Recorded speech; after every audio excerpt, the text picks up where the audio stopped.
नमस्कार विद्यार्थियों, कर्माबाई महाविद्यालय की इस ऑनलाइन कक्षा में आपका स्वागत है। और विद्यार्थियों, आज इस क्लास में मैं भूगोल विषय को लेकर के नहीं आया हूँ। कुछ एक दो विद्यार्थी हैं कर्माबाई कॉलेज के, जिन्होंने कहा कि सर मेरी कंपटीशन की तैयारी चल रही है और मेरे को संविधान का टॉपिक क्लियर नहीं हो रहा है, तो आप क्या एक संविधान से संबंधित, संविधान निर्माण की प्रक्रिया, संविधान सभा का गठन, इनसे संबंधित क्या कोई ऐसा मैटर हमको दे सकते हैं क्या? मैंने कहा बेटा मेरा तो विषय ज्योग्राफी है, पर कोई बात नहीं, मैं आपको संविधान से संबंधित टॉपिक भी बताने का प्रयास करूँगा।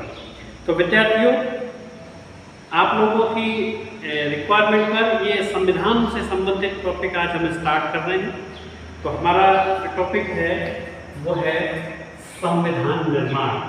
तो संविधान निर्माण के लिए सबसे पहले क्या आवश्यकता है? एक संविधान निर्माण संबंधी सभा की, यानी कि संविधान का निर्माण कौन करेगा? एक कमेटी करेगी, एक समूह करेगा।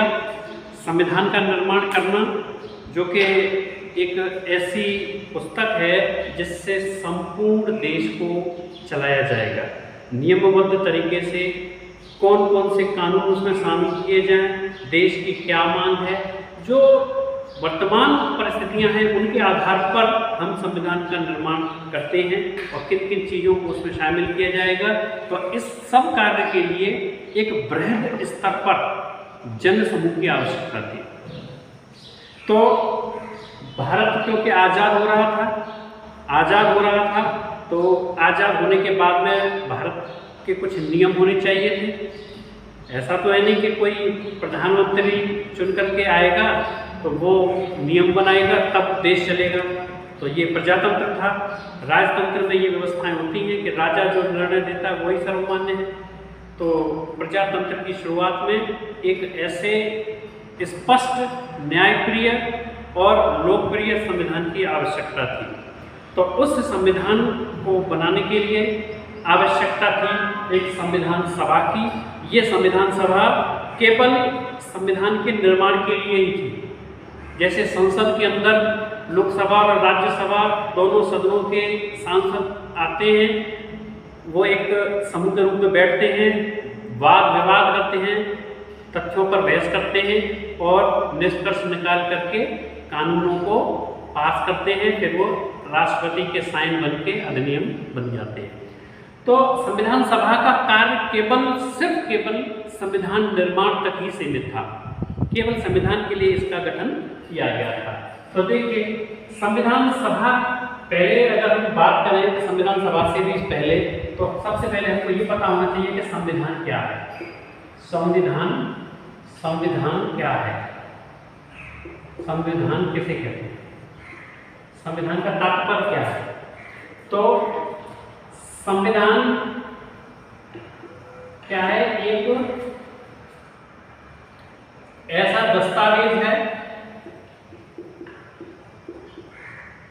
एक ऐसा दस्तावेजों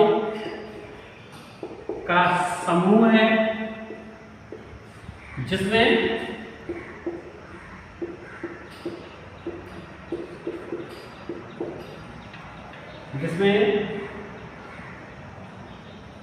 देश को, ये परिभाषा मेरी स्वयं की है, मैं स्वयं अपने विवेक से इसको मैं आपके सामने लिख रहा हूं, जिसमें देश को चलाने के लिए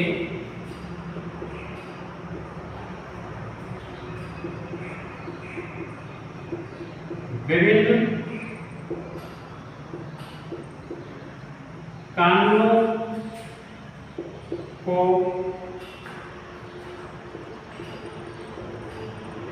संग्रहित किया गया है। तो विभिन्न कानूनों को सम्मिलित किया गया है, संग्रहित किया गया है। ये क्या है, एक दस्तावेजों का समूह है। बहुत सारे दस्तावेजों का समूह है, अलग अलग देशों से उनके संविधान मंगाए गए थे, है ना। तो अब किस किस देश से क्या क्या लिया गया, ये एक वीडियो अलग से बना के मैं आपको बता दूंगा, बहुत लंबा वीडियो हो जाएगा। तो दस्तावेजों का समूह है संविधान, जिसमें विभिन्न कानूनों को संग्रहित किया गया है, किसके लिए, देश को चलाने के लिए। तो ये चीजें आप ध्यान रखें कि संविधान क्या है, एक दस्तावेज है, दस्तावेजों का समूह है जिसको देश को चलाने के लिए कानूनों के संग्रहकर्ता के रूप में जाना जाता है। ठीक है, तो संविधान एक ऐसी पुस्तक, एक ऐसी नियमावली या संविधान एक ऐसा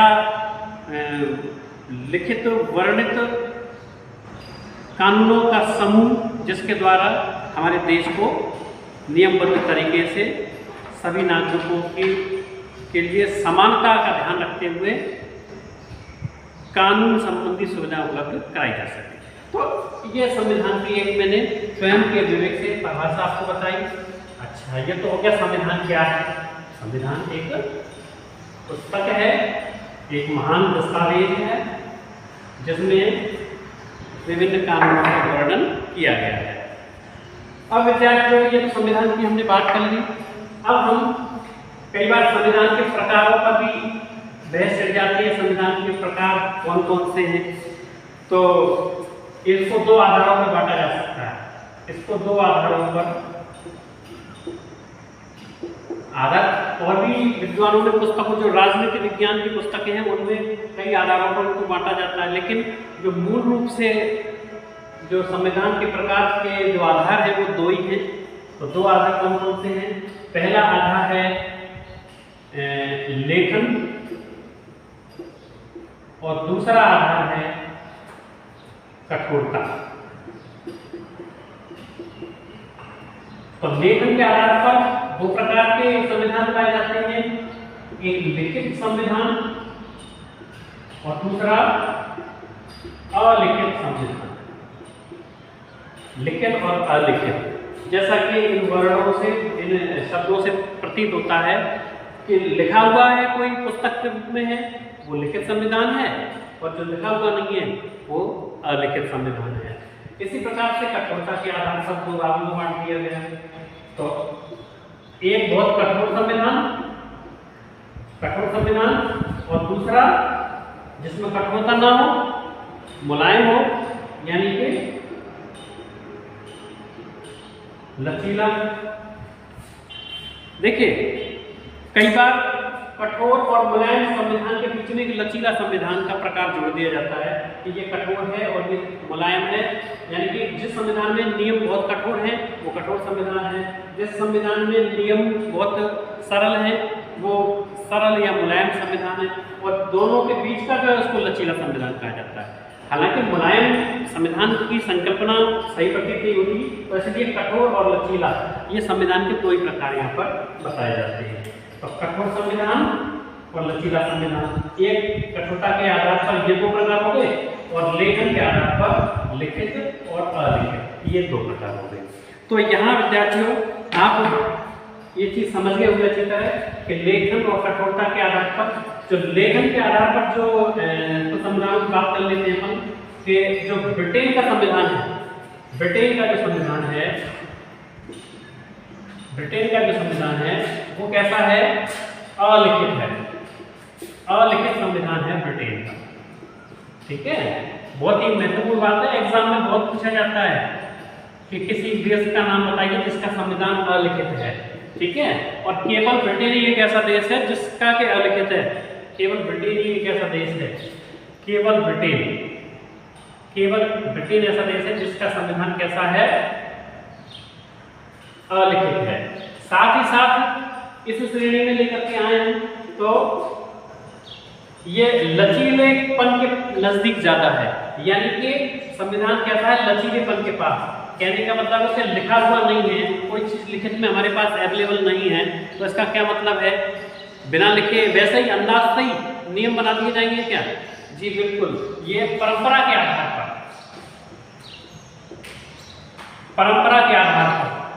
कभी कोई केस ऐसा आता है जिसमें ये दिखाया जाता है कि इस प्रकार का विवाद हुआ था, तो वहाँ कैसा निर्णय लिया गया था, किस प्रकार से उसमें नियमबद्ध किया गया था किसी घटना को, तो उसी आधार पर वहाँ पर निर्णय दे दिए जाते हैं। तो ब्रिटेन का संविधान परंपरागत है और अलिखित है, और ये केवल ब्रिटेन के अंदर है। ये व्यवस्था केवल ब्रिटेन के अंदर है, अन्य किसी देश में नहीं है। इसके अलावा एक देश है अमेरिका। इसके उलट अमेरिका का जो संविधान है वो लिखित है। अमेरिका का संविधान कैसा है? लिखित है। ब्रिटेन का अलिखित है, लेकिन अमेरिका का लिखित है।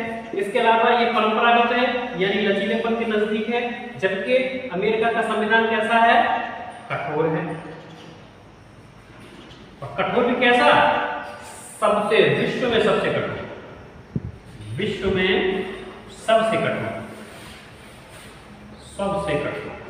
ये ध्यान रखना इंपॉर्टेंट बातें हैं। यानी कि केवल ब्रिटेन का संविधान कैसा है? जो परंपरा पर आधारित है, और अमेरिका का संविधान कैसा है? जो विश्व में सबसे कठोर है। ये चीजें आप याद रखेंगे। तो ये अमेरिका और ब्रिटेन के संविधान में थोड़ा सा मैंने तुलनात्मक ये बात कही आपको। अच्छा, और भी तथ्यों की बात करें कि विश्व का सबसे बड़ा लिखित, विश्व का सबसे बड़ा लिखित संविधान, विश्व में सबसे बड़ा हो और लिखित हो, यानी कि ये शब्दों को पकड़िए आप।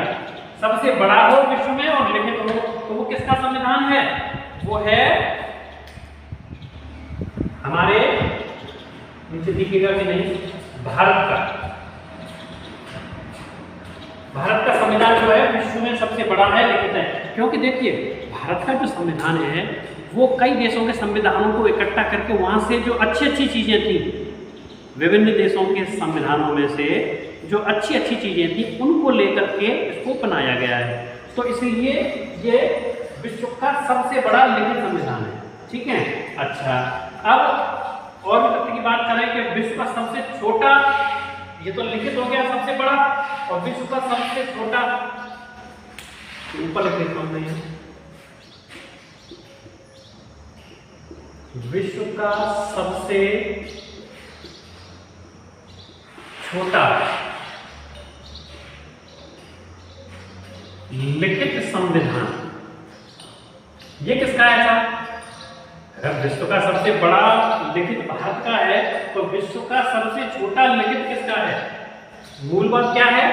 सबसे छोटा लिखित विश्व का। तो ये कहां का है? ये है अमेरिका। ये कहां का है? अमेरिका का है। क्यों छोटा है सबसे? क्योंकि यहां पर केवल 7 अनुच्छेद हैं। केवल 7 अनुच्छेद हैं। केवल 7 अनुच्छेद का वर्णन किया गया है। कहां? अमेरिका के संविधान। ठीक है। तो ये आपको मैंने कुछ थोड़ी सी चीजें बताई हैं, आप एक बार स्क्रीनशॉट ले लीजिएगा। मूल जो बातें हैं ये कंपटीशन के हिसाब से बहुत इंपॉर्टेंट है। विश्व का सबसे छोटा लिखित, अलिखित, लिखित और कठोर, और ब्रिटेन का सबसे बड़ा लिखित भारत का संविधान। तो ये मूल चीजें एक बार स्क्रीनशॉट ले लीजिएगा, फिर मैं और आगे इसमें बताता हूँ। अच्छा, एक चीज मैं इसमें और जोड़ देता हूँ यहाँ पर आपके लिए कि विश्व में महत्वपूर्ण तथ्य है, मैं मिटाता हूँ इसको, क्योंकि जगह की आवश्यकता रहती है लिखने के लिए। एक ही में अगर लिख देंगे तो वो हौच-पौच हो जाएगा, है ना। तो इसलिए जगह थोड़ी सी कर लेते हैं। अभी मैं तो तथ्य आपको बता रहा हूँ। देखिए, ये बड़े ही रोचक तथ्य हैं संविधान से संबंधित। एक तथ्य क्या है कि एशिया का प्रथम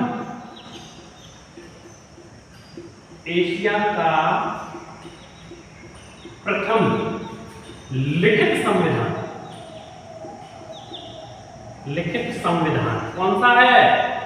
एशिया का सबसे पहला लिखित संविधान किस देश का था?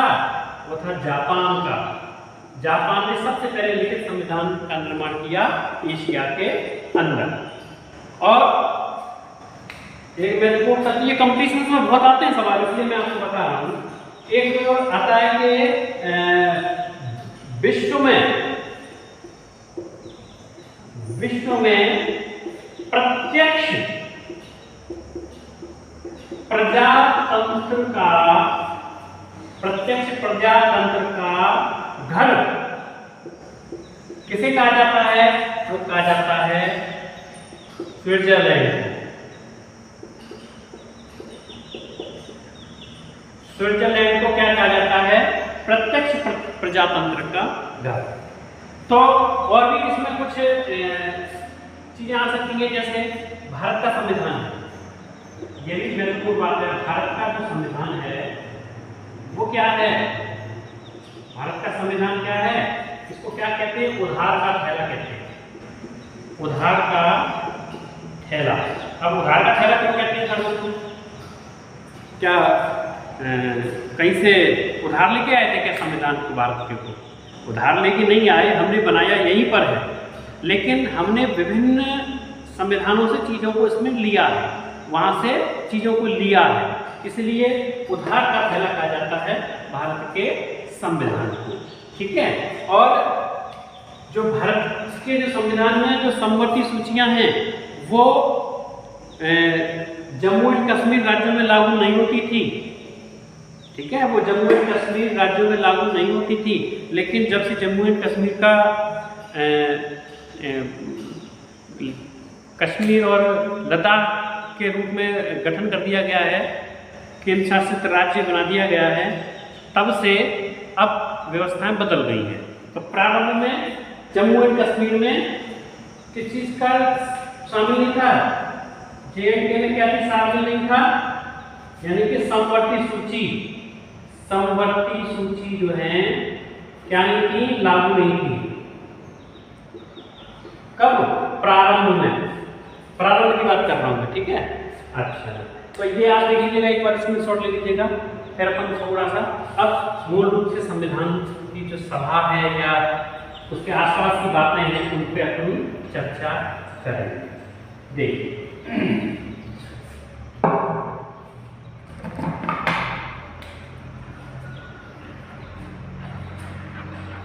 जो भारत का जो संविधान है वो जब बनाया गया तो उसके लिए उसमें 395 अनुच्छेद शामिल किए गए। याद रखें, जब बना रहे हैं शुरुआत में ही, जब बनकर के तैयार हो रहा, बाद में अनुच्छेद बढ़ रहे हैं, ये 475 से भी ऊपर निकलने की संभावना हो रही है, अब तो 475 से भी ज़्यादा है, लेकिन प्रारंभ में जो मूल संविधान था उसमें अनुच्छेद की संख्या कितनी थी? 395 थी। और उसमें जो भाग थे वो 22 थे, और जो सूचियाँ थी, जो अनुसूचियाँ थी वो कितनी थी? 8 थी। 8 की 4 बाद में जुड़ेंगे। ठीक है, 8 थी, 8 अनुसूचियाँ। ये क्या थी? मूल संविधान में। याद रखेंगे, मूल संविधान की बात कर रहा हूं मैं। मूल संविधान के अंदर इस प्रकार की व्यवस्था थी। ठीक है।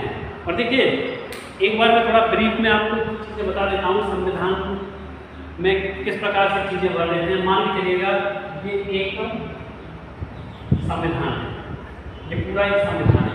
फिर संविधान के अंदर कई सारे भाग आते हैं, बहुत सारे भाग संविधान के अंदर। ठीक है, संविधान के अंदर भाग है, और इन भागों के अंदर भी अनुच्छेद है बहुत सारे। ठीक है, इनके अंदर भी अनुच्छेद है, और इन भागों से अलग हट करके अनुसूचियां भी हैं। ये पूरा संविधान है। संविधान में ये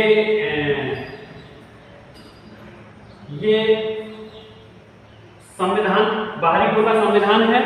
संविधान के अंदर ये भाग होते हैं, भागों के अंदर अनुच्छेद होते हैं और इसी संविधान में ही अनुसूचियों को भी शामिल किया जाता है, जो कि भागों से बाहर होती है अनुसूचियां, भागों के अंदर नहीं होती है। इस प्रकार का स्ट्रक्चर है संविधान का। संविधान के अंदर कई सारे भागों के अंदर अनुच्छेद, इस प्रकार की व्यवस्था होती है। तो ये आपकी समझ में आ गया होगा, ठीक है। अच्छा, अब संविधान सभा के पदाधिकारियों की बात कर लेते हैं। एक बार इसको मैं मिटा देता हूँ, आप साथ के साथ लिखते जाना, ठीक है, साथ के साथ लिखते जाना चीजों को। देखिए, संविधान सभा का गठन हो रहा है। संविधान सभा के गठन के लिए कुछ समितियां बनाई गई थी, है ना, समितियां बनाई गई थी। उन समितियों के कुछ पदाधिकारी भी बनाए गए थे, है ना। तो देखिए, कुछ समितियां बनाई गई और संविधान सभा के कुछ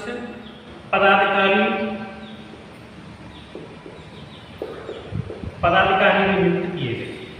जब संविधान सभा बन रही है संविधान को बनाने के लिए, तो उसमें कुछ समितियां बनाई गई जिससे कि कार्य का निर्धारण हो सके कि कौन व्यक्ति क्या कार्य करेगा, और उन समितियों के साथ उनके पदाधिकारी भी नियुक्त किए गए, है ना। तो पहले हम पदाधिकारियों की बात कर लेते हैं। देखिएगा, महत्वपूर्ण है, ये बहुत सवाल आते हैं कॉम्पिटिशन के अंदर। तो सबसे पहले जो अस्थायी अध्यक्ष थे जो, वो कौन थे? सच्चिदानंद सिन्हा जी। सच्चिदानंद सिन्हा। और इनके बारे में महत्वपूर्ण बात क्या है, ये पूरी संविधान सभा में सबसे उम्रदराज व्यक्ति थे, ये बहुत ही खास बात। इसमें कई बार सवाल आता है कि संविधान सभा में सबसे उम्रदराज व्यक्ति, सबसे ज्यादा एज के व्यक्ति कौन थे? तो वो सच्चिदानंद सिन्हा थे। लेकिन ये अस्थायी थे, ये केवल 2 दिन के लिए ही रहे। आगे आने वाले समय में मैं डेट के साथ बताऊंगा किस डेट से किस डेट तक ये रहे। तो सच्चिदानंद सिन्हा अस्थायी थे, उम्रदराज थे। सवाल आया किसको बनाया जाए अध्यक्ष, तो इनके सम्मान में इन्हीं को अस्थायी अध्यक्ष के रूप में बिठा दिया गया सीट पर। अच्छा, फिर स्थायी अध्यक्ष कौन बने? अगर अस्थायी ये थे तो स्थायी अध्यक्ष कौन थे? स्थायी अध्यक्ष थे डॉक्टर राजेंद्र प्रसाद। देश के पहले राष्ट्रपति भी राजेंद्र प्रसाद थे। क्या ये वही है? जी हाँ, ये वही है। अध्यक्ष को ही बाद में राष्ट्रपति बना दिया गया था, वो बाद में चर्चा करेंगे हम। तो स्थायी अध्यक्ष कौन थे? डॉक्टर राजेंद्र प्रसाद। इसके अलावा अध्यक्ष के साथ एक उपाध्यक्ष होता है। उपाध्यक्ष की बात कर लेते हैं। उपाध्यक्ष कौन थे? उपाध्यक्ष थे एच.सी. मुखर्जी। एच.सी. यानी हरिश्चंद्र का नाम था, ठीक है। उपाध्यक्ष थे ये इस संविधान सभा के। इसके अलावा एक बहुत ही इंपॉर्टेंट पद था संवैधानिक सलाहकार।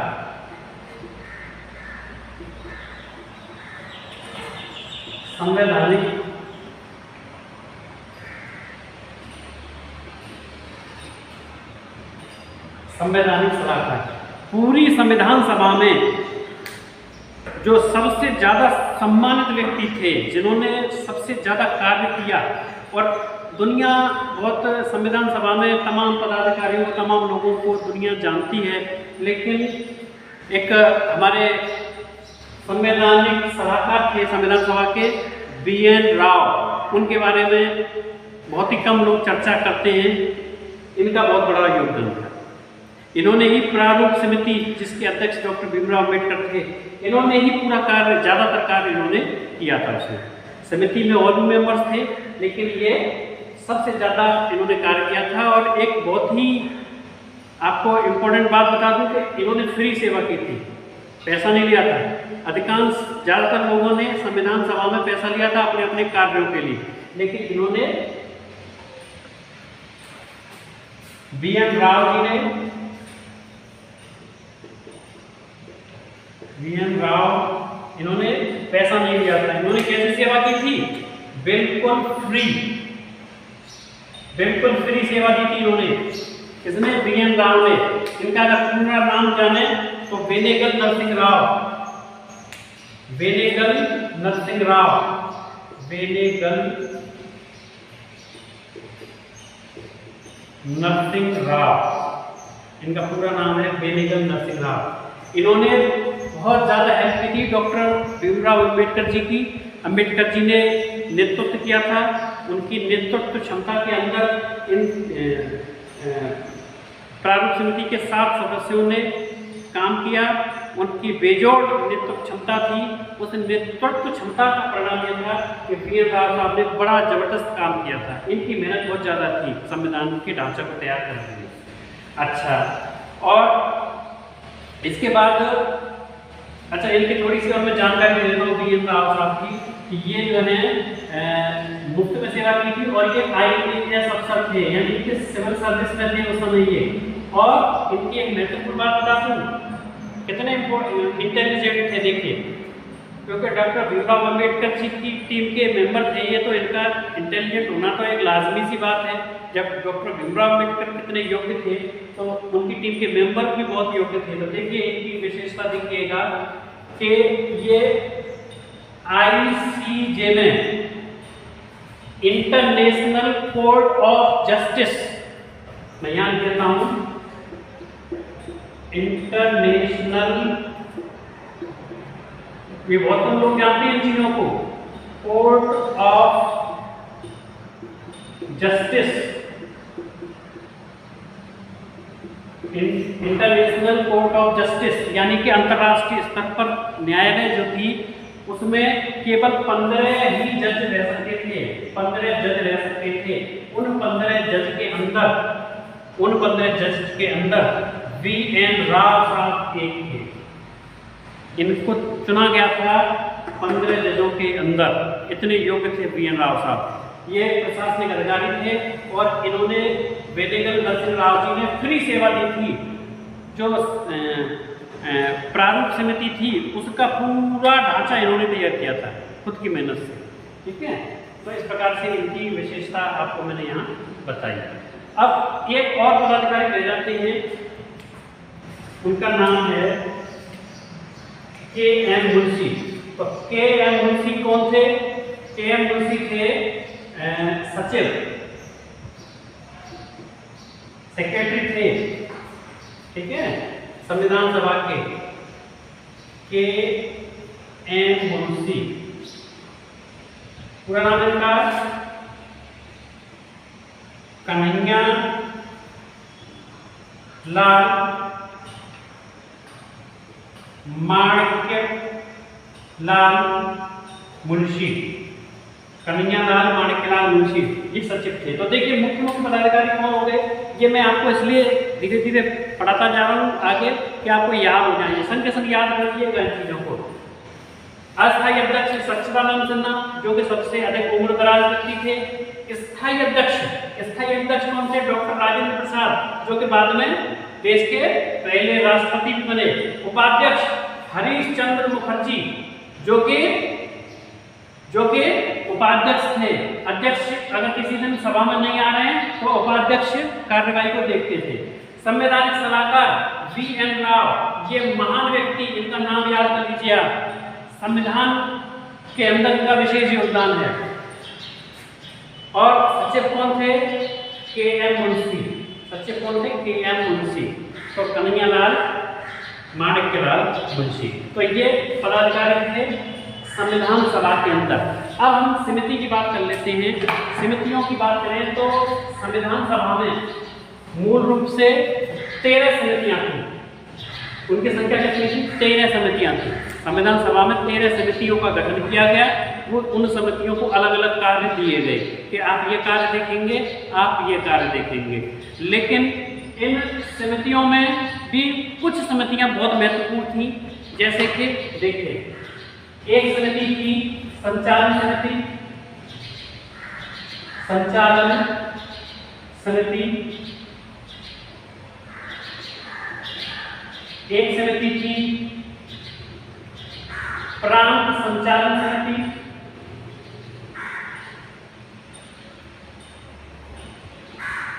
इसके अलावा एक समिति की संघ समिति,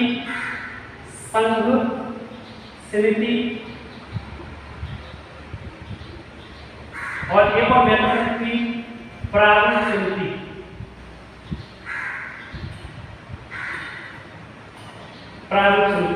तो ये मूल समितियां हैं जो ज्यादा महत्वपूर्ण थी, जिनकी जिम्मेवारी ज्यादा थी संविधान सभा में, जबकि 13 समितियां थी। तो देखिए, इन समितियों के जो मूल जो अध्यक्ष थे उनकी बात करें, डॉक्टर राजेंद्र प्रसाद जो है पूरी संविधान सभा के भी अध्यक्ष थे और इस संचालन समिति के भी अध्यक्ष थे। यानी कि संविधान सभा में जो बैठे हुए जो लोग हैं उन लोगों को कंट्रोल करना, जैसे लोकसभा स्पीकर लोकसभा को कंट्रोल करते हैं, ऐसे ही इस संचालन समिति का जो अध्यक्ष था उसको संचालन करना था पूरी सभा का, कार्यवाही को व्यवस्थित तरीके से संचालित करने की जिम्मेवारी किसकी थी? संचालन समिति के अध्यक्ष की। प्रांतीय संचालन समिति, इसके जो अध्यक्ष थे सरदार वल्लभ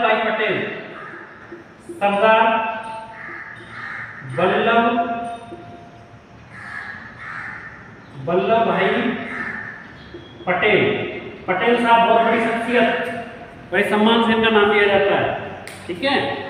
तो इनकी जिम्मेवारी क्या थी कि जो प्रांत थे ना, प्रांतों के चुन करके जो लोग आ रहे थे, है ना, प्रांतीय व्यवस्था को देखना, वो उसको संचालन करने की जो जिम्मेवारी थी वो सरदार जी के पास थी। संघ समिति के जो अध्यक्ष थे वो जवाहरलाल नेहरू थे। इनको संगठन का कार्य दिया गया था, संघ का कार्य दिया गया था, संगठन का। ये संघ से तात्पर्य आरएसएस से नहीं है मेरा मतलब, है ना।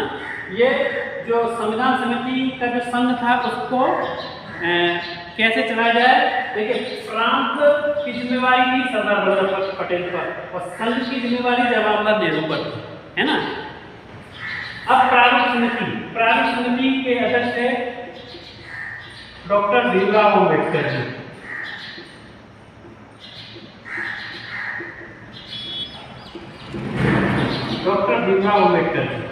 इन्होंने अपने जीवन में बहुत संघर्ष किया था, तो इन्होंने प्रारूप समिति को संचालित किया, उसके अध्यक्ष थे। और देखिए, कुछ महत्वपूर्ण तथ्य मैं बता देता हूँ डॉक्टर साहब के बारे में। इन्होंने देखिए बहुत ज्यादा संघर्ष किया अपने जीवन में। खास बात, इन्होंने बहुत संघर्ष किया अपने जीवन में, दुनिया जानती है इनके संघर्ष के बारे में। इसके अलावा उनके एक गुरु थे अम्बेडकर साहब ने संघर्ष बहुत किया और इनको मदद भी बहुत मिली, बहुत लोगों ने इनको मदद की। अम्बेडकर साहब जैसी शख्सियत की मदद करने में लोग अपना गर्व महसूस करते थे अपने आप को। तो कुछ उस समय पर भी ऐसे लोग थे जो बहुत अच्छे विचारों वाले, अच्छी विचारधारा रखने वाले लोग हुआ करते थे। तो उनमें देखिए एक थे, उनका नाम है महादेव अम्बेडकर साहब इनके कौन थे? गुरु थे, इनके गुरु थे। तो उन्होंने देखा कि एक ऐसा बालक जो इनके गांव का नाम भी अम्बा वाडेकर था, ठीक है, जो गुरु जी थे इनका नाम भी वही था और इनका पोता था अम्बेडकर, और भीमराव जी का जो गांव था वो भी अम्बा वाडेकर था। तो इन्होंने देखा महादेव जी में कोई बालक ऐसा है जो योग्य है बहुत ही ज़्यादा और समाज में उसको उपेक्षाएं मिल रही हैं, उसकी अवहेलना हो रही है, उसके साथ भेदभाव किया जा रहा है। तो महादेव अम्बेडकर जी ने, जो कि ब्राह्मण थे, उनकी ने अपना नाम दिया अम्बेडकर इनको, और अपना नाम दिया तो इनके नाम के साथ में फिर अम्बेडकर जुड़ गया। फिर तब से इनको अम्बेडकर के नाम से भी जाना जाने लगा। अब इसके अलावा एक नाम और मैं लेता हूं, बड़ौदा के कौन थे? बड़ौदा के गायकवाड़। बड़ौदा के गायकवाड़ साहब थे। इन्होंने इनको जो है बाबा साहब को पूरा खर्चा दिया था। उस समय पर 25 रुपए महीने, देखिए कितनी इंपॉर्टेंट बात है, 25 रुपए प्रति माह। उस समय काम चल जाता था, 25 रुपए बहुत होता था, तो 25 रुपए प्रति माह इनको स्कॉलरशिप दी कि आप पढ़ करके आइए। तो इनको मदद करने वाले लोग मिले, अच्छे अच्छे लोग मिले। तो बाबा साहब की जो योग्यता थी उसमें चार चांद आए। और उस समय पर क्योंकि देश दुनिया में कितनी बुराई थी, छुआछूत जैसी बहुत बुराइयां थी, उस समय पर इन लोगों ने बहुत मदद की। महादेव अम्बेडकर साहब तो अपने घर बुला करके भोजन खिलाते थे बाबा साहब को। तो इसके अलावा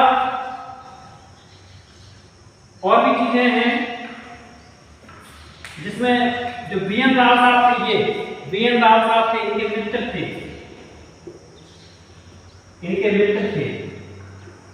बी.एन. राव साहब। बी.एन. राव साहब क्या थे? इनके मित्र थे।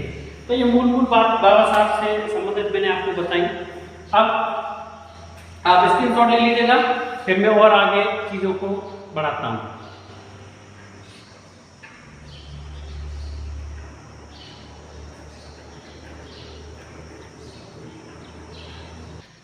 मिटा देता हूं मैं। तो इस प्रकार से ये बाबा साहब के बारे में कुछ महत्वपूर्ण तथ्य आपको बताए। बाबा साहब जब इंग्लैंड में पढ़ाई कर रहे थे तो इन्होंने वहां की यूनिवर्सिटी को भी हिला के रख दिया था। इतने योग्य, वो अंग्रेज भी ये देख के हैरान थे कि ये कैसा भारतीय है, इसकी योग्यता तो इतनी ज्यादा है। मतलब उनके जो टीचर्स थे, बाबा साहब के जो टीचर्स थे, वो भी उनकी योग्यता को देख करके मतलब दंग रह गए। उन्होंने कहा था योग्य, इंटेलिजेंट वाला, बहुत ही इंटेलिजेंट थे। और बाबा साहब के बारे में तो एक तथ्य और मैं बताऊं कि जैसे ही बाबा साहब, जैसे बी.एन. राव साहब बहुत इंपॉर्टेंट रोल प्ले किया ना उन्होंने प्रारूप समिति में, बाबा साहब भी बहुत बड़ी शख्सियत थे। इनकी भी योग्यता को लेकर के, इनकी बहुमुखी प्रतिभा को लेकर के तमाम लेखन हमारे सामने आते रहते हैं। तो बाबा साहब जब इंग्लैंड से आए, देखिए एक इनके संबंध में बात है, इंग्लैंड से जब आए बाबा साहब, तो इंग्लैंड से आकर के उस समय देखा इन्होंने संविधान सभा के लिए चुनाव चल रहे थे भारत में, संविधान सभा थी, उसके लिए चुनाव चल रहे थे भारत में। तो इन्होंने क्या किया, संविधान सभा के लिए चुनाव लड़ने की योजना बनाई। तो इन्होंने चुनाव लड़ने की योजना बनाई, तो इन्होंने जो चुनाव के लिए गए, ये गए बम्बई से इन्होंने चुनाव लड़ा, बम्बई से चुनाव लड़ा इंग्लैंड से आकर के। अब बम्बई से चुनाव लड़ा तो देखिए उस समय तक भारतीय इनके बारे में जानते नहीं थे इतना ज्यादा, इतने योग्य हैं। ये उस चुनाव में हार जाते हैं, उस चुनाव में इनकी पराजय हो जाती है। अब पराजय हो जाती है तो अब क्या किया जाए, फिर इनको मुस्लिम लीग ने मदद की। जो मोहम्मद अली जिन्ना थे, उनकी मुस्लिम लीग थी,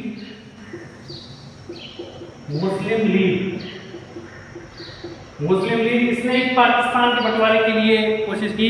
अली जिन्ना जो है वो प्रधानमंत्री बनना चाहते थे देश का, तो मुस्लिम लीग ने इनको समर्थन दिया और मुस्लिम लीग ने इनको बंगाल से चुनाव लड़ाया। यहाँ से चुनाव हारने के बाद में बंगाल से चुनाव इनको लड़ाया। तो बंगाल से मतलब है जो बांग्लादेश है, आज जो बांग्लादेश है वहां से चुनाव इनको लड़ाया। तो बंगाल मतलब बांग्लादेश वाला एरिया, पहले वो भारत नहीं था, ठीक है, बांग्लादेश वाला जो एरिया है वहां से चुनाव इन्होंने क्या किया, चुनाव ये जीत गए। और जीत गए तो जीत करके अब तो ये संविधान सभा के सदस्य हो गए क्योंकि जीत के आ गए, ठीक है।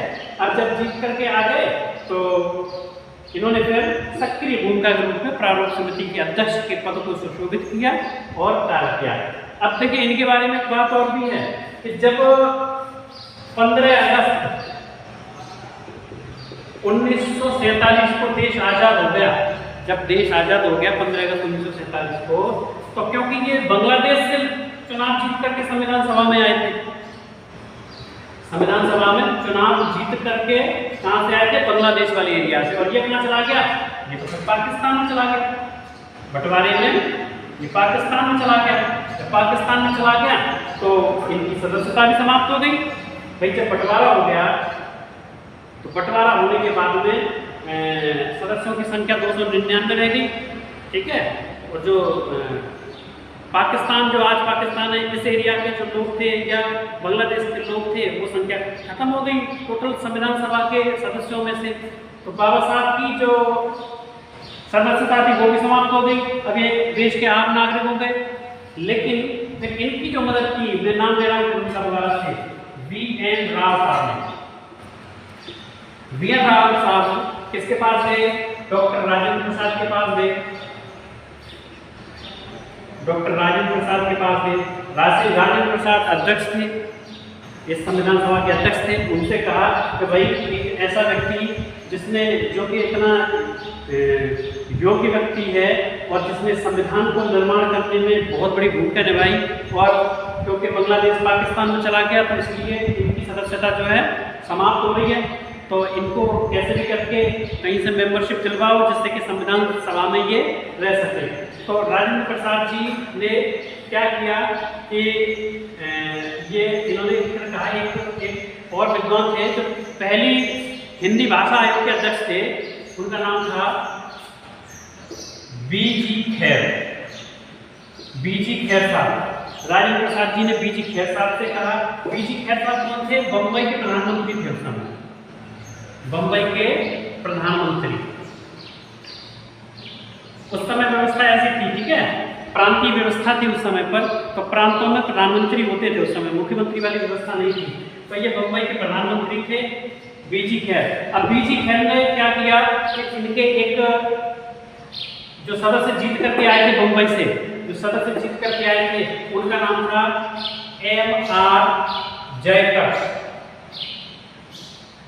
ये जीते हुए थे, ठीक है, ये जीते हुए थे। तो बी.जी. खेर साहब ने जयकर साहब से कहा कि आप त्याग पत्र दे दो, आप त्याग पत्र दे दो। तो M.R. जयकर साहब ने बी.जी. खेर साहब की बात मान करके, उनका आदर रखते हुए अपने पद से त्याग पत्र दे दिया था। और फिर जब त्याग पत्र दे दिया था तो उस समय पर खाली सीट पर बाबा साहब को नियुक्त कर दिया गया था। तो इस प्रकार से पुनः डॉक्टर भीमराव अम्बेडकर जी संविधान सभा में वापस आ गए। और ये भी एक ऐसा वो था कि डॉक्टर साहब जैसा व्यक्तित्व संविधान सभा में ना हो तो ये संविधान सभा की क्षति थी, उनको लाना बहुत जरूरी था। तो वी.एन. राव साहब ने कितने योगदानों से अपने प्रारंभ समिति के अध्यक्ष को लेकर के आए, ये भी बहुत ही धन्यवाद और बधाई के पात्र हैं। तो इस प्रकार से ये मैंने एक वाक्य बताया बाबा साहब के बारे में, आप इसका स्क्रीनशॉट ले लीजिएगा, फिर मैं आगे और आपको बताता हूँ। अब आगे इसमें थोड़ी सी वीडियो को गति देते हैं, ये महत्वपूर्ण फैक्ट्स मैंने आपको थोड़े से बताने का प्रयास किया है। अब देखिए, अब संविधान सभा का जो आधारी बात थी वो हो गई, संविधान सभा के सदस्यों की बात हो गई, संविधान सभा के पदाधिकारियों की बात हो गई, है ना। अब एक कैबिनेट मिशन आता है साहब, कैबिनेट मिशन। ये कैबिनेट मिशन भारत आता है और भारत आकर के ये कब आता है? जुलाई 1946 जुलाई 1946 को कैबिनेट मिशन भारत आता है। और ये किस लिए आता है? संविधान सभा के गठन के लिए, संविधान सभा के गठन के लिए आता है साहब। इनका जो भूमिका है वो संविधान सभा के गठन को लेकर के है।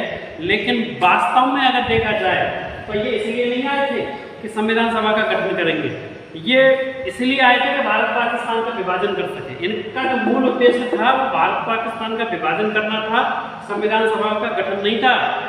ये अधिकांश लोग ये समझते हैं कि कैबिनेट मिशन संविधान सभा के निर्माण के लिए आया था, जो कि संविधान का निर्माण करेंगे, जबकि ये भारत पाकिस्तान के विभाजन की रूपरेखा पहले से इंग्लैंड से तैयार करके आया था। इनका उद्देश्य ही वही था। तो देखिए अब आगे क्या होता है। ये जुलाई 1946 को भारत में आ जाता है कैबिनेट मिशन। संविधान सभा के गठन के लिए। और क्रम से मैं बताता हूँ क्रिकेट गेट को क्या होता है। 9 दिसंबर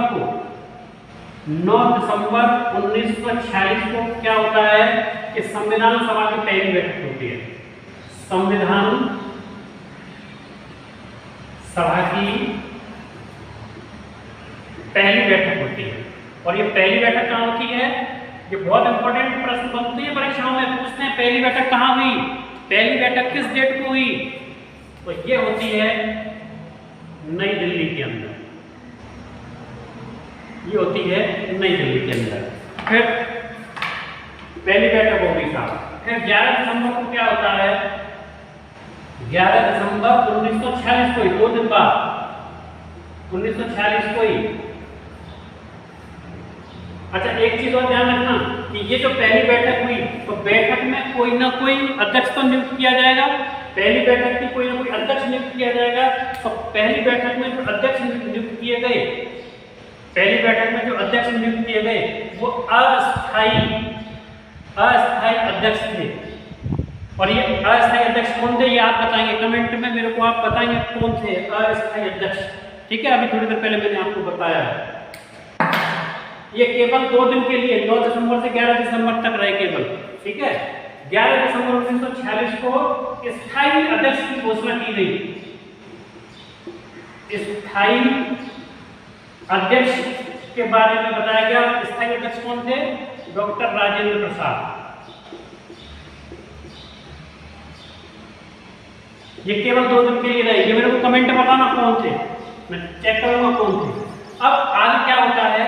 13 दिसंबर को, 2 दिन बाद 13 दिसंबर 1946 को, 13 दिसंबर देखना 2 दिन बाद हो रहा है मामला। 13 दिसंबर 1946 को उद्देश्य प्रस्ताव आ जाता है साहब, उद्देश्य प्रस्ताव। और ये उद्देश्य प्रस्ताव ही क्या है, आगे जाकर के हमारी प्रस्तावना बन जाता है। ठीक है, उद्देश्य प्रस्ताव को कौन लेकर के आता है? नेहरू जी लेकर के आते हैं। नेहरू जी लेकर के आते हैं उद्देश्य प्रस्ताव को 13 दिसंबर 1946 को। ये 2 दिन के अंतराल पर गठित हो रही है बातें। अब लेकिन होता क्या है कि ये जो प्रस्ताव जो आता है, ये उद्देश्य प्रस्ताव जो आता है, इसको क्योंकि मेंबर्स की संख्या जो है कम थी, मेंबर्स की संख्या पूरी नहीं थी, इसलिए इसको क्या कर दिया जाता है? इसको थोड़ा सा रोक दिया जाता है। इसको रोक दिया जाता है। रोक क्यों दिया जाता है? देखिए, सदस्यों की जो संख्या थी वो सदस्यों की संख्या कितनी थी? वो कम थी। यानी कि सदस्यों की संख्या थी आपके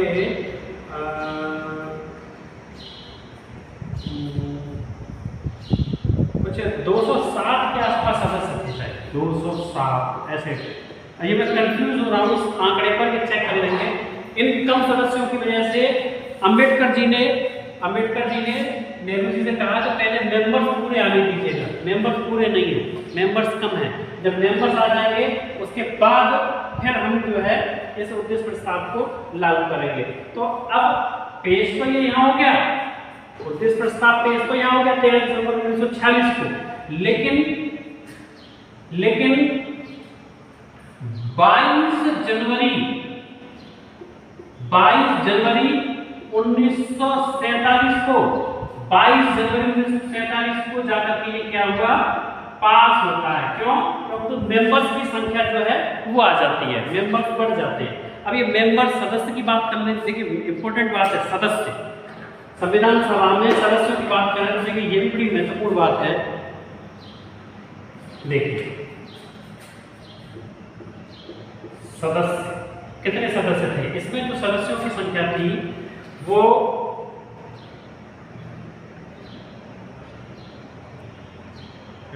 सदस्यों की संख्या थी 389 थे। टोटल जो सदस्य थे वो 389 थे। और इन सदस्यों को 2 भागों में बांटा गया। एक तरफ 292 सदस्य और दूसरी तरफ 94 सदस्य। अब ये 292 सदस्य और 93 सदस्य क्या हैं? 292 में 4 सदस्य और जुड़े बाद में, मैं अभी बताता हूँ क्या है। ये टोटल मिलाकर के 389 थी। ये 292 सदस्य जो थे वो चुन करके आए थे, इनका चुनाव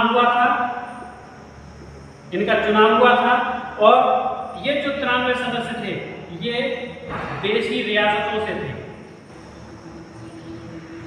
ये देशी रियासतों से।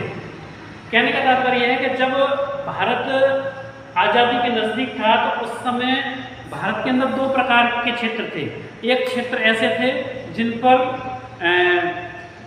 जो ब्रिटिश भारत था यानी ब्रिटेन की महारानी के अंडर में राजकाज होता था, और एक भाग ऐसा था भारत में जिनमें देशी रियासतों राजाओं महाराजाओं का राज हुआ करता था। हालांकि राजा महाराजा भी इनडायरेक्ट उन्हीं के अंडर में होते थे, लेकिन फिर भी दो पार्ट में बांट रखा था।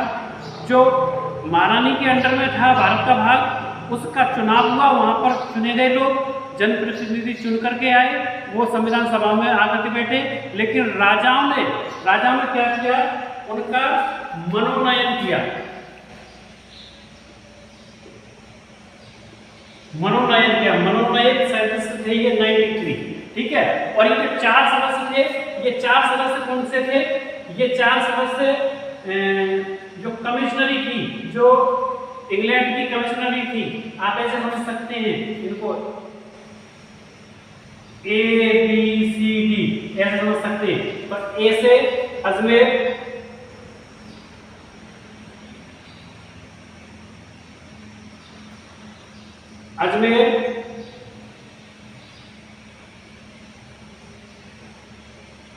ए से अजमेर, सी से कुर्ग जो कर्नाटक में है, सी से कुर्ग, और डी से दिल्ली, ये दिल्ली है, और बी से बलूचिस्तान याद आ गया मुझे, बलूचिस्तान, ये पाकिस्तान में है, समय बलूचिस्तान, ठीक है। अजमेर, बलूचिस्तान, कुर्ग और दिल्ली, ये 4 कमिश्नरी क्षेत्र थे। तो इस प्रकार से ये 4 जो हैं ये वाले हैं, इन सब की संख्या मिलकर के 389 होती है। तो टोटल सदस्य थे संविधान सभा में 389। लेकिन जब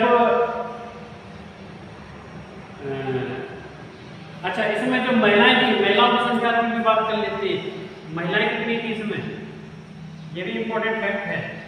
महिलाओं की संख्या कितनी थी, तो महिलाएं कितनी थी, 15।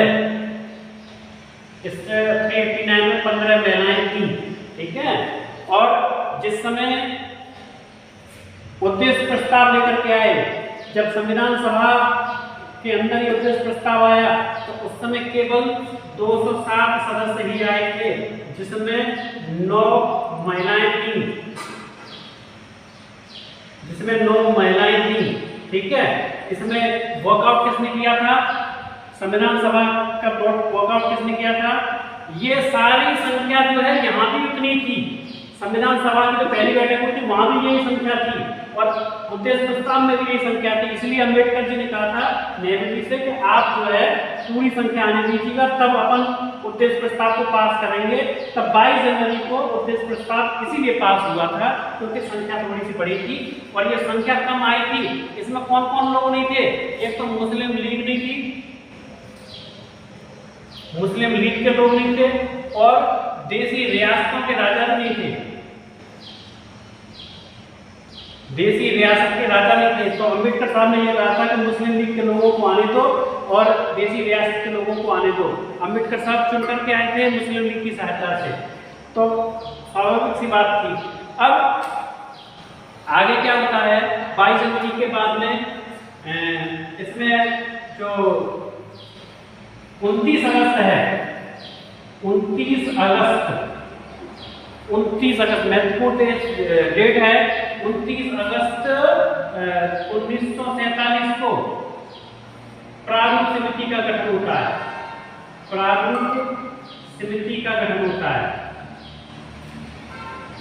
एक बार स्क्रीनशॉट ले लीजिएगा, थोड़ी सी जगह चाहिए। प्रारूप समिति के सदस्यों के नाम लिखेंगे इसमें, ठीक है, मैं इसको बिठा देता हूँ। प्रारूप समिति का गठन होता है 1947 को। आपकी कंपटीशन में इनसे बाहर क्वेश्चन नहीं आएगा, इनको अच्छे से आप तैयार कर लेना, इनसे बाहर प्रश्न नहीं आएगा। थोड़ा वीडियो लंबा जरूर हो रहा है, लेकिन आपको कंप्लीट संविधान सभा से संबंधित कंप्लीट जानकारी देने का मैं प्रयास कर रहा हूँ। तो देखिए 29 अगस्त को 1947 को प्रारूप समिति का गठन हो जाता है साहब। समिति का गठन हो जाता है। अब समिति के गठन में जो सदस्य हैं, सदस्य कितने थे इनके? सदस्यों की संख्या कितनी थी? 7 थी। सदस्यों की संख्या 7 थी। ये 7 कौन लोग थे? एक के एम मुंशी साहब थे, कन्हैयालाल माणिकलाल मुंशी, थोड़ी देर पहले मैंने चर्चा करी थी आपसे। दूसरे मेंबर कौन थे? मोहम्मद सादुल्ला साहब, एक मेंबर ये थे प्रारूप समिति के सदस्य। तीसरे जो मेंबर थे वो बी.एल. मित्तर थे, बी.एल. मित्तर। चौथे सदस्य थे वो अलादी कृष्ण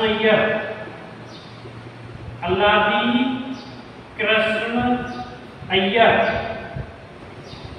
दक्षिण भारत से आते थे। पांचवें जो मेंबर थे वो थे एन गोपाल स्वामी अयंगर। छठे जो मेंबर थे प्रारूप समिति के वो थे डी.बी. खेतान साहब। और जो 7वें जो मेंबर थे वो थे हमारे डॉक्टर भीमराव अंबेडकर जी। तो इस प्रकार से 7 इसके सदस्य थे और इन 7 सदस्यों में भी कुछ सदस्यों के बीच में मृत्यु हो जाती है, जिनमें देखिएगा बी.एल. मित्तर साहब थे, इनकी मृत्यु हो जाती है। तो इनके बाद में जो सदस्य जुड़ते हैं वो जुड़ते हैं माधव राय जी इनकी जगह ले लेते हैं बी.एल. मित्तर साहब की। इसके अलावा दूसरे जो हो जाते हैं एक्सपायर खेतान साहब हैं, इनकी जगह आ जाते हैं टी.टी. कृष्णामाचारी जी।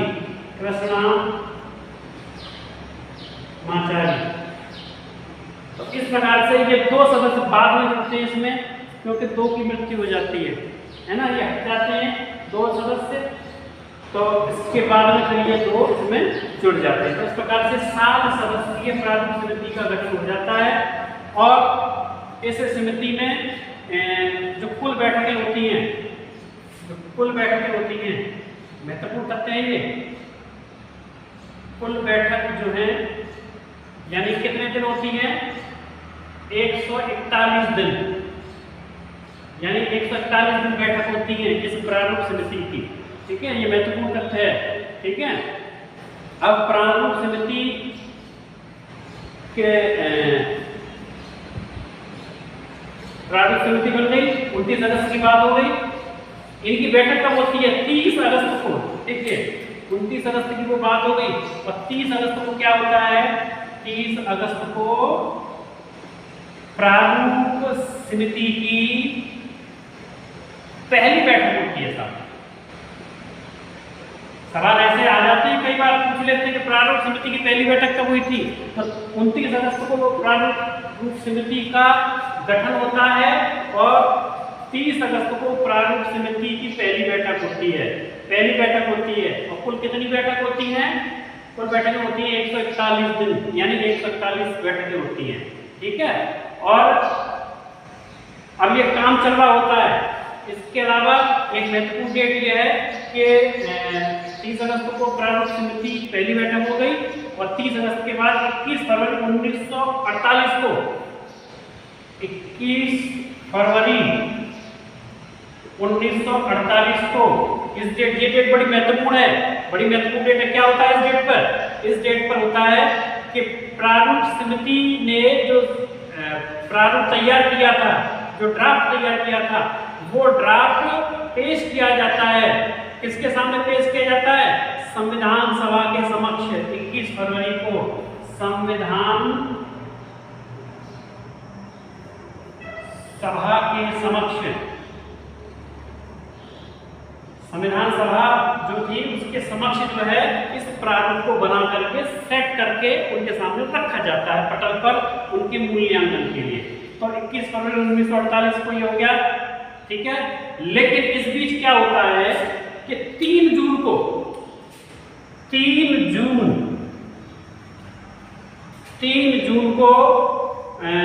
इससे पहले 3 जून को 1947 में 3 जून 1947 में भारत पाकिस्तान विभाजन प्रकाशित हो जाता है साहब। कौन कर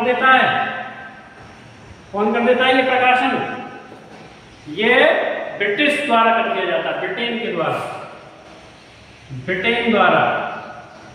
ब्रिटेन वाले क्या कर देते हैं, प्रकाशन कर देते हैं पहले 1947 को अपने यहाँ प्रकाशन कर देते हैं, ठीक है। अच्छा, जबकि 1948 को ये प्रारूप समिति का जो ये रूप जो तैयार हो रहा है ना 21 फरवरी 1948 को जो लाया गया है वो इस चीज को ध्यान में रख करके नहीं लाया गया है, ठीक है। ये याद रखेंगे, इस चीज को ध्यान में रख करके नहीं लाया गया था, ठीक है। ये तो पहले से ही योजना शुरू हो गई थी 29 अगस्त 1947 को, जो माफ कीजिएगा 19 अगस्त 1947 को ये प्रारूप समिति की योजना तैयार हो रही थी और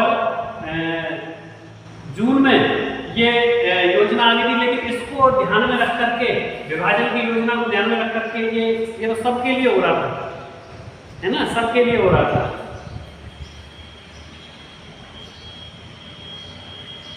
तो इस प्रकार से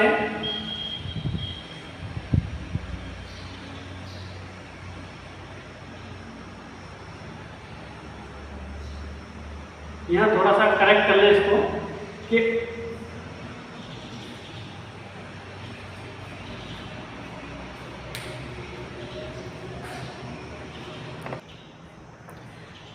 15 अगस्त को देश आजाद हो गया था, करेक्ट कर लें।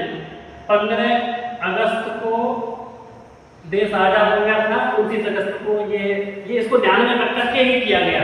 ये करेक्ट कर लें इस बात को कि प्रारूप समिति ने जो कार्य किया, संविधान का निर्माण किया, वो पाकिस्तान के जो अलग भाग होते हैं उनको ध्यान में रख करके ही किया, क्योंकि देश जो है पहले आजाद हो गया था, है ना।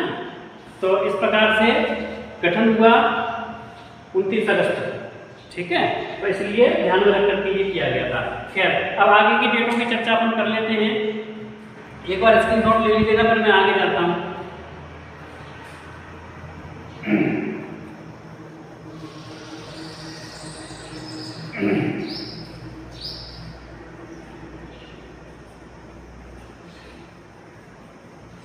मैं कोशिश कर रहा हूँ चीजों को, फैक्ट को अच्छे से आपके सामने रखने की।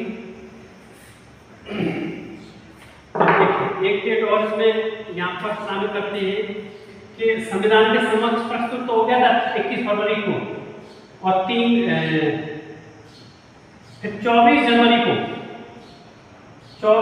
को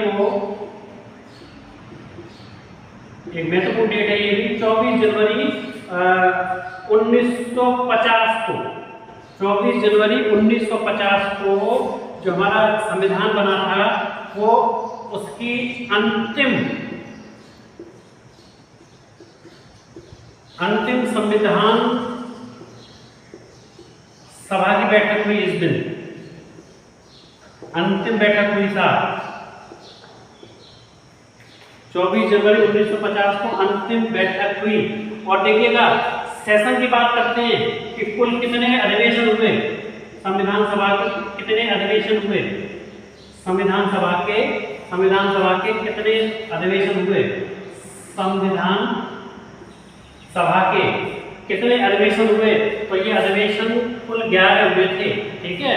लेकिन ये जो अंतिम जो संविधान सभा की बैठक हुई थी, इसको भी बहुत से विद्वानों ने जोड़ दिया है, तो वो इसको प्लस मान करके चलते हैं। तो इसको प्लस कर देंगे तो फिर ये कितनी हो जाएगी, 12 हो जाएगी। अगर एग्जाम में 11 आता है तो आप 11 को टिक करना। लेकिन ये जो अंतिम जो सभा हुई थी, ये आम सभा थी, इसको अधिवेशन के रूप में कुछ विद्वानों ने शामिल कर लिया है, और इसको जोड़ते हैं तो 12 होती है, और अगर खाली इसको छोड़ करके अपन चर्चा करते हैं तो केवल 11 होती है। तो 24 जनवरी 1950 को संविधान सभा की अंतिम बैठक हुई, और देखिए इसमें महत्वपूर्ण तथ्य क्या है, इसी दिन क्या होता है, इस दिन इसी दिन क्या होता है,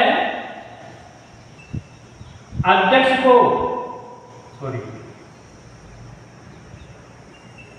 को राष्ट्रपति की शपथ दिलाई गई, राष्ट्रपति की शपथ दिलाई जाती है। और ये शपथ कौन दिला देता है, माउंटबेटन। इसी दिन, ठीक है, इसी दिन का 24 जनवरी 1950 को अंतिम सभा की बैठक होती है, और इसको राष्ट्रपति की शपथ कौन दिला देता है, माउंटबेटन।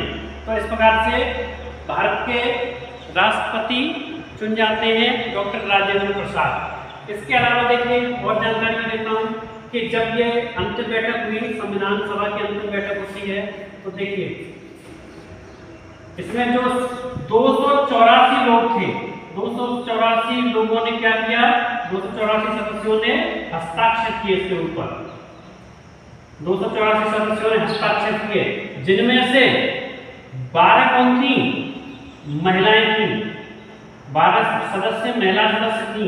और इनकी अध्यक्ष कौन थी सदस्यों की,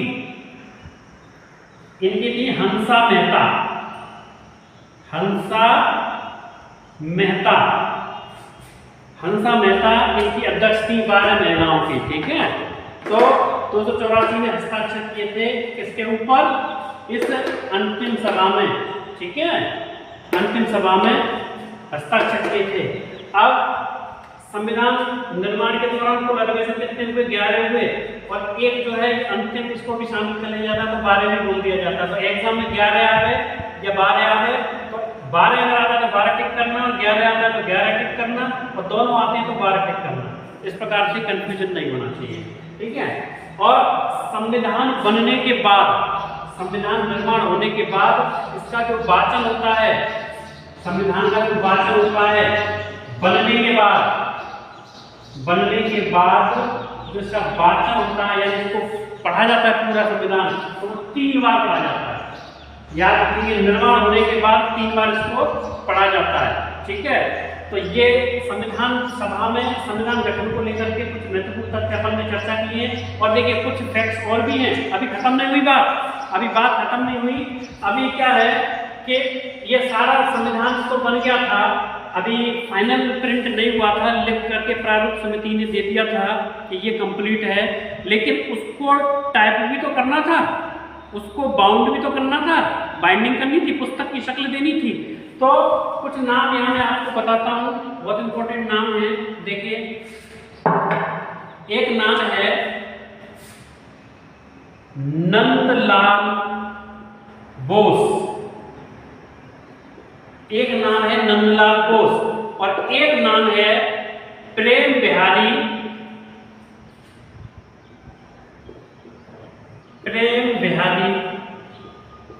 रायजादा। प्रेम बिहारी रायजादा, ये बहुत इंपॉर्टेंट नाम है, इनको ध्यान रखिएगा, ये बहुत कम पता चल पाती है लोगों को।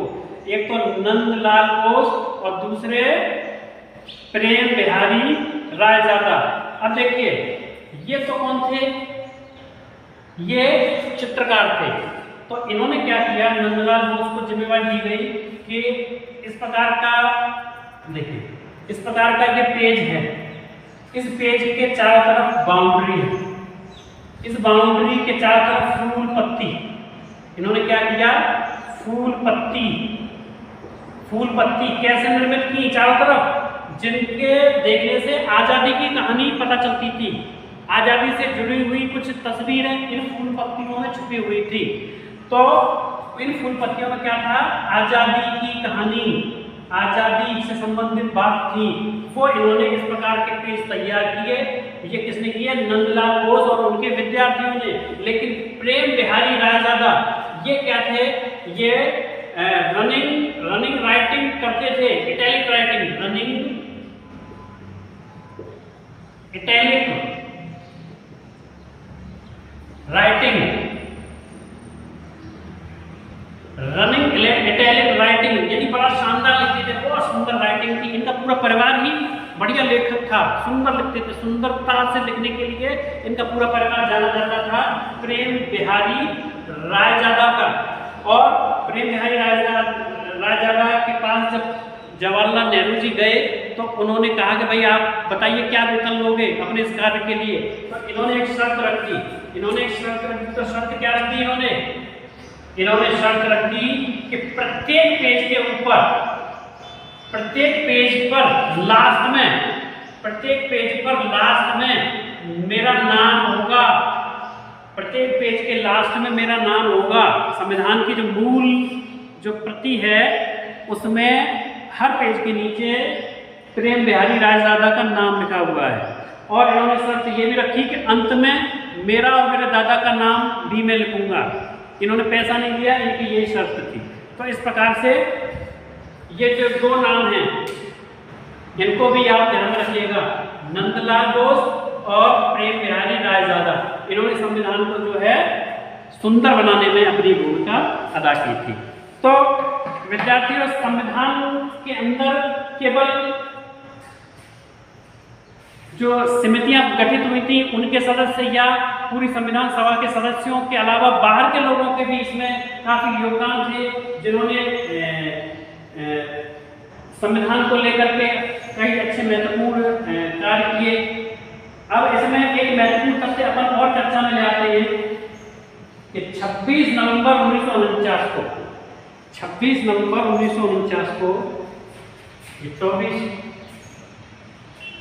26 नवंबर, एक बार मैं इसको मिटाना चाहता हूँ, आप स्क्रीनशॉट ले लीजिएगा, मेरे को थोड़ी जगह चाहिए।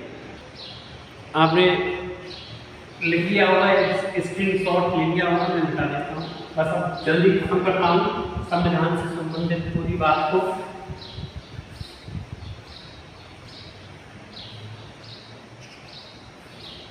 देखिए, एक घटना और है 26 नवंबर की। 26 नवंबर 1949 को संविधान पूरा बनकर तैयार हो गया था, पूरा कंप्लीट। इस पर लेखन वगैरह का सारा कार्य, चित्रकारी वगैरह सब कंप्लीट हो गए थे। ठीक है, नंदलाल बोस जी और आपके जो रायजादा साहब थे उनके कार्य कंप्लीट हो गए थे। ये सारा कंप्लीट हो गया था 26 नवंबर 1949 को। लेकिन लागू कब हुआ? वो 26 जनवरी को, 26 जनवरी 1950 को। ये 26 जनवरी 1950 को लागू हुआ। ठीक है, बनकर के सवाल ऐसे आता है, बनकर के कब तैयार हुआ? 26 जनवरी 1949 को, और लागू कब हुआ? 26 जनवरी 1950 को। और इसी दिन हम अपने गणतंत्र दिवस के रूप में मनाते हैं, गणतंत्र दिवस के रूप में मनाते हैं। और स्वतंत्रता दिवस कब मनाते हैं? 15 अगस्त 1947 को। ठीक है, अच्छा, जो मूल संविधान था, मूल संविधान में ये मैं आपको बता ही चुका हूं कि अनुच्छेद की संख्या कितनी थी? 395 अनुच्छेद थे। ठीक है, बाद में 475 से ज्यादा हो गए, 22 भाग थे इसमें और 8 अनुसूचियां थी। ठीक है, ये भी बहुत इंपॉर्टेंट बात है, अनुसूचियां थी। अच्छा, आजादी के समय जब हमारा देश आजाद हुआ तो उस समय ब्रिटेन के जो प्रधानमंत्री थे वो कौन थे? ब्रिटेन के प्रधानमंत्री एटली थे। और वो किससे थे? लेबर पार्टी से थे। एटली थे और लेबर पार्टी से थे ब्रिटेन के प्रधानमंत्री।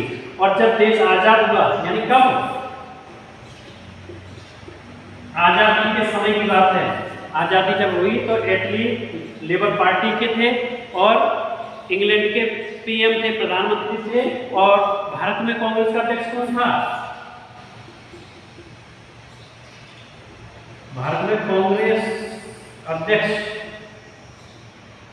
अध्यक्ष जे.बी. कृपलानी साहब थे, जे.बी. कृपलानी। ये आज़ादी के समय पीएम थे और ये कांग्रेस के अध्यक्ष थे। तो ये बहुत सारे तथ्य हैं जो बहुत ज़्यादा आपसे परीक्षा में पूछे जाते हैं। आज के इस वीडियो में मैंने ज़्यादातर कोशिश की है कि जो संविधान सभा से या संविधान निर्माण से संबंधित प्रश्न परीक्षाओं में आते हैं वो इसमें मैंने शामिल करने की कोशिश की है। तो विद्यार्थियों, आपको ये क्लास पसंद आई होगी और आप इस क्लास को बार बार 2-3 बार रिपीट करके देख लीजिएगा। आपको तथ्य अच्छे से समझ में आ जाएंगे और इनको याद कर लीजिएगा। मैंने धीरे धीरे तथ्यों को बताया है जिससे आपको ये याद रह सके। ठीक है, तो विद्यार्थियों, क्लास को लाइक, शेयर एंड सब्सक्राइब अवश्य करना। ठीक है, अब नेक्स्ट भूगोल की क्लास के लिए हम मिलेंगे। ये तो आपकी रिक्वायरमेंट पर मैंने एक पॉलिटिकल साइंस की क्लास दे दी है और अगर आपकी रिक्वायरमेंट होगी तो और भी संविधान के निर्माण के बारे में, उसके भागों के बारे में या संविधान में कहाँ से चीज़ें ली गई हैं उनके बारे में भी मैं चर्चा करूँगा। नमस्कार।